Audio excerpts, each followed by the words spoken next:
Hello students, welcome to info Kannada. SSP ಕಡೆಯಿಂದ ಒಂದು big update ಇದೆ. ಅಂದರೆ ಎಲ್ಲ ವಿದ್ಯಾರ್ಥಿಗಳಿಗೆ SSP ಅಮೌಂಟ್ ಬಂದು ಕ್ರೆಡಿಟ್ ಆಗ್ತಾ ಇದೆ.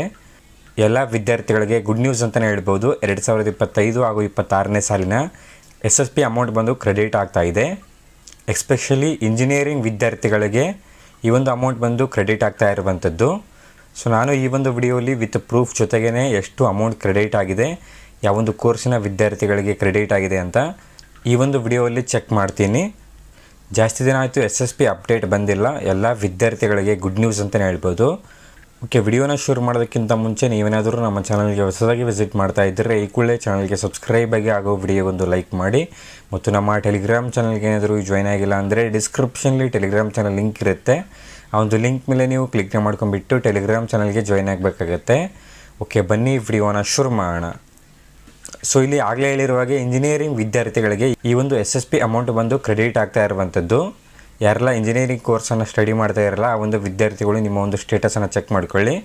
ಅಥವಾ ಬೇರೆ ಬೇರೆ ಕೋರ್ಸಿನ ವಿದ್ಯಾರ್ಥಿಗಳಿಗೂ ಕೂಡ ಇಲ್ಲಿ SSP ಅಮೌಂಟ್ ಬಂದು ಕ್ರೆಡಿಟ್ ಆಗ್ತಾ ಇರುವಂಥದ್ದು. ಓಕೆ, ಇವಾಗ ಸ್ಟೇಟಸನ್ನು ಚೆಕ್ ಮಾಡಿ ನೋಡೋಣ ಎಷ್ಟು ಅಮೌಂಟ್ ಕ್ರೆಡಿಟ್ ಆಗಿದೆ ಅಂತ ಹೇಳ್ಬಿಟ್ಟು. ಓಕೆ, ನಾವಿವಾಗ ಒಬ್ಬ ವಿದ್ಯಾರ್ಥಿಯ SSP ID ಲಾಗಿನ್ ಆಗಿದ್ದೀವಿ. ಓಕೆ, ಸ್ಟೇಟಸನ್ನು ಚೆಕ್ ಮಾಡೋದಕ್ಕೆ ಸಿಂಪ್ಲಿ ನೀವಿಲ್ಲಿ ಏರ್ ವೈಸ್ ಸ್ಟೂಡೆಂಟ್ ಸ್ಟೇಟಸ್ ಅಂತ ಇದೆಯಲ್ಲ, ಈ ಒಂದು ಏರ್ ವೈಸ್ ಸ್ಟೂಡೆಂಟ್ ಸ್ಟೇಟಸ್ ಮೇಲೆ ಕ್ಲಿಕ್ ಮಾಡ್ಕೊಳ್ಳಿ. ಕ್ಲಿಕ್ ಮಾಡ್ಕೊಂಡ ನಂತರ ನಿಮಗೆ ಈ ರೀತಿ ಪೇಜ್ ಓಪನ್ ಆಗುತ್ತೆ. ಸೊ ನೀವಿಲ್ಲಿ ಅಕಾಡೆಮಿಕ್ ಇಯರ್ನ ಸೆಲೆಕ್ಟ್ ಮಾಡ್ಕೊಳ್ಳಿ. ಅಂದರೆ ನೀವಿಲ್ಲಿ 2025-26 ಸೆಲೆಕ್ಟ್ ಮಾಡ್ಕೊಳ್ಳಿ. ಅಂದರೆ ಪ್ರೆಸೆಂಟ್ ಇಯರನ್ನು ನೀವು ಸೆಲೆಕ್ಟ್ ಮಾಡ್ಕೊಳ್ಳಿ. ಯಾರೆಲ್ಲ ವಿದ್ಯಾರ್ಥಿಗಳು SSPನ ಅಪ್ಲೈ ಮಾಡಿದಾರಲ್ಲ ಈ ಒಂದು ಇಯರಲ್ಲಿ ಈ ಒಂದು ಇಯರನ್ನು ನೀವು ಸೆಲೆಕ್ಟ್ ಮಾಡ್ಕೊಳ್ಳಿ. ಸೆಲೆಕ್ಟ್ ಮಾಡ್ಕೊಂಡ ನಂತರ ಕೆಳಗಡೆ ವ್ಯೂ ಅಂತ ಇದೆಯಲ್ಲ, ಈ ಒಂದು ವ್ಯೂ ಮೇಲೆ ನೀವು ಕ್ಲಿಕ್ ಮಾಡ್ಕೊಳ್ಳಿ. ಓಕೆ, ವ್ಯೂ ಮೇಲೆ ನೀವು ಕ್ಲಿಕ್ ಮಾಡ್ಕೊಂಡಾಗ ನಿಮ್ಮ ಒಂದು ಸ್ಟೇಟಸ್ ಬಂದು ಓಪನ್ ಆಗುತ್ತೆ. ಓಕೆ, ಈ ಒಂದು ವಿದ್ಯಾರ್ಥಿಯ ಸ್ಟೇಟಸನ್ನು ನೋಡೋದಾದರೆ ಸೊ ನೀವಿಲ್ಲಿ ನೋಡ್ಬೋದು ಈ ಒಂದು ವಿದ್ಯಾರ್ಥಿ OBC ವಿದ್ಯಾರ್ಥಿ ಆಗಿರ್ತಾನೆ. And backward classes welfare department ಕಡೆಯಿಂದ ಅಪ್ರೂವ್ಡ್ ಆ್ಯಸ್ ಎಲಿಜಿಬಲ್ ಅಂತ ಇದೆಯಲ್ಲ, ಇಲ್ಲಿ ಎಸ್ ಅಂತ ಶೋ ಆಗ್ತಾ ಇದೆ. ಅಂದರೆ ಅಲ್ಲಿ ಅಪ್ಲಿಕೇಶನ್ ಬಂದು ಅಪ್ರೂವ್ ಆಗಿದೆ. ಅದಾದ ನಂತರ ಕೆಳಗಡೆ ನಿಮಗೆ ನೀವಿಲ್ಲಿ ನೋಡ್ಬೋದು BCWD ಫೀ ರಿಯಂಬರ್ಸ್ಮೆಂಟ್ ಅಂತ ಇದೆಯಲ್ಲ, ಅಮೌಂಟ್ ಬಂದು ಇಲ್ಲಿ ಅಪ್ರೂವ್ಡ್ ಎಸ್ ಅಂತ ಶೋ ಆಗ್ತಾ ಇದೆ. ಅದಾದ ನಂತರ ಅಮೌಂಟು ಕೂಡ ನೀವಿಲ್ಲಿ ನೋಡ್ಬೋದು 18,000 ಅಮೌಂಟ್ ಬಂದು ಇಲ್ಲಿ ಮೆನ್ಷನ್ ಆಗಿರುವಂಥದ್ದು. ಅದಾದ ನಂತರ ಕೆಳಗಡೆ ನಿಮಗೆ ಥರ್ಡ್ ಸ್ಟೆಪ್ಪಲ್ಲಿ ಅಕಾಡೆಮಿಕ್ ಅಲವೆನ್ಸ್ ಅಮೌಂಟ್ ಬಂದು ಇಲ್ಲಿ ಪುಷ್ಡ್ ಟು DBT ಇಲ್ಲಿ ನೋ ಅಂತ ಶೋ ಆಗ್ತಾ ಇದೆ. ಅದರ ಕೆಳಗಡೆ ನಿಮಗೆ ಫೀ ಅಮೌಂಟ್ ಬಂದು DBTಗೆ ಪುಷ್ ಆಗಿರುವಂಥದ್ದು ಎಸ್ ಅಂತ ಶೋ ಆಗ್ತಾ ಇದೆ. 18,000 ಅಮೌಂಟ್ ಇಲ್ಲಿ ಶೋ ಆಗ್ತಾ ಇದೆ. 18,000 ಅಮೌಂಟ್ ಇಲ್ಲಿ DBTಗೆ ಪುಷ್ ಆಗಿರುವಂಥದ್ದು. ಅದಾದ ನಂತರ ಪೇಮೆಂಟ್ ರೆಸ್ಪಾನ್ಸ್ ರಿಸೀವ್ಡ್ ಸ್ಟೇಟಸಲ್ಲಿ ಕೂಡ ಎಸ್ ಅಂತ ಶೋ ಆಗ್ತಾ ಇದೆ. ಅಂದರೆ 18,000 ಹಣ ಈ ಒಂದು ವಿದ್ಯಾರ್ಥಿಗೆ ಕ್ರೆಡಿಟ್ ಆಗಿರುವಂಥದ್ದು. ಅದಾದ ನಂತರ ಕೆಳಗಡೆ ನೀವು ಇಲ್ಲಿ ನೋಡ್ಬೋದು ಯಾವೊಂದು ಡೇಟಲ್ಲಿ ಈ ಒಂದು ವಿದ್ಯಾರ್ಥಿಗೆ ಈ ಒಂದು ಹಣ ಬಂದು ಕ್ರೆಡಿಟ್ ಆಗಿದೆ ಅಂತ ನೋಡಬಹುದಾದರೆ ಇಲ್ಲಿ 4/4/2026 ಈ ಒಂದು ವಿದ್ಯಾರ್ಥಿಗೆ ಈ ಒಂದು ಹಣ ಬಂದು ಕ್ರೆಡಿಟ್ ಆಗಿದೆ. ಅಂದರೆ ಏಪ್ರಿಲ್ 4 ಈ ಒಂದು ವಿದ್ಯಾರ್ಥಿಗೆ 18,000 ಅಮೌಂಟ್ ಬಂದು ಇಲ್ಲಿ ಫೀ ರಿಯಂಬರ್ಸ್ಮೆಂಟ್ ಅಮೌಂಟ್ ಬಂದು ಇಲ್ಲಿ ಕ್ರೆಡಿಟ್ ಆಗಿರುವಂಥದ್ದು. ಸೊ ಎಸ್ಪೆಷಲಿ ಇಂಜಿನಿಯರಿಂಗ್ ವಿದ್ಯಾರ್ಥಿಗಳಿಗೆ ಈ ಒಂದು ಅಮೌಂಟ್ ಬಂದು ಕ್ರೆಡಿಟ್ ಆಗ್ತಾ ಇರುವಂಥದ್ದು.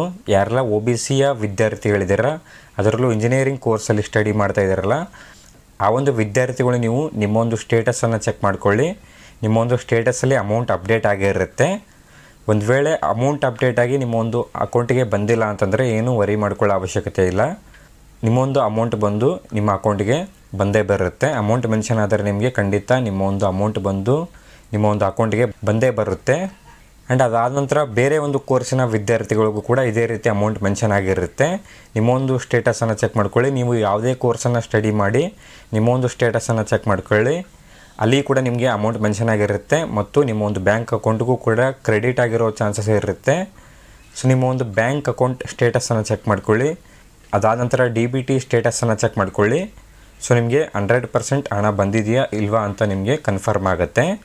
ಸೊ ಎಸ್ಪೆಷಲಿ ಈ ಒಂದು ಇಂಜಿನಿಯರಿಂಗ್ ಸ್ಟೂಡೆಂಟ್ಸ್ಗಳಿಗೆ ಈ ಆ್ಯಕ್ಚುಯಲ್ ಅಮೌಂಟ್ ಬಂದು ಕ್ರೆಡಿಟ್ ಆಗಿರುವಂಥದ್ದು. ಆ್ಯಂಡ್ ಫೀ ರಿಯಂಬರ್ಸ್ಮೆಂಟ್ ಆದ ನಂತರ ನಿಮಗೆ ಅಕಾಡೆಮಿಕ್ ಅಲವೆನ್ಸ್ ಅಮೌಂಟು ಕೂಡ ಬರುತ್ತೆ. ಇದಾದ ನಂತರ ನಿಮಗೆ ಅಕಾಡೆಮಿಕ್ ಅಲವೆನ್ಸ್ ಅಮೌಂಟು ಕೂಡ ಅಪ್ರೂವ್ ಮಾಡಿ DBTಗೆ ಪುಷ್ ಮಾಡ್ತಾರೆ. ಆ್ಯಂಡ್ ಅದಾದ ನಂತರ ಬ್ಯಾಕ್ವರ್ಡ್ ಕ್ಲಾಸಸ್ ವೆಲ್ಫೇರ್ ಡಿಪಾರ್ಟ್ಮೆಂಟ್ಗೆ ಸೇರುವ ವಿದ್ಯಾರ್ಥಿಗಳಿದಿರಲ್ಲ ಆ ಒಂದು ವಿದ್ಯಾರ್ಥಿಗಳು ನೀವು ಕಂಪಲ್ಸರಿ ನಿಮ್ಮ ಒಂದು ಸ್ಟೇಟಸನ್ನು ಚೆಕ್ ಮಾಡಲೇಬೇಕಾಗತ್ತೆ. ನಿಮಗೆ ಹಣ ಶೋ ಆಗಿರುತ್ತೆ. ಅದಾದ ನಂತರ ಅಲವೆನ್ಸ್ ಅಮೌಂಟ್ ಏನಾದರೂ ಅಪ್ಡೇಟ್ ಆದರೆ ನಿಮಗೆ ವಿಡಿಯೋ ಬರುತ್ತೆ. ಓಕೆ, ಐ ಹೋಪ್ ಎಲ್ಲ ವಿದ್ಯಾರ್ಥಿಗಳಿಗೆ ಈ ಒಂದು ವಿಡಿಯೋ ಅರ್ಥ ಆಗಿದೆ ಅಂದ್ಕೊಂಡಿದ್ದೀನಿ. ಸೊ ವಿತ್ ಪ್ರೂಫ್ ಜೊತೆಗೇ ನಿಮಗೆ ವಿಡಿಯೋನ ಮಾಡಿ ತೋರಿಸಿದ್ದೀನಿ. ಸೊ ಏಪ್ರಿಲ್ 4ಕ್ಕೆ ಜಸ್ಟ್ 4 ಡೇಸ್ ಬಿಫೋರ್ ಎಲ್ಲ ವಿದ್ಯಾರ್ಥಿಗಳಿಗೆ SSP ಅಮೌಂಟ್ ಕ್ರೆಡಿಟ್ ಆಗ್ತಾ ಇರುವಂಥದ್ದು.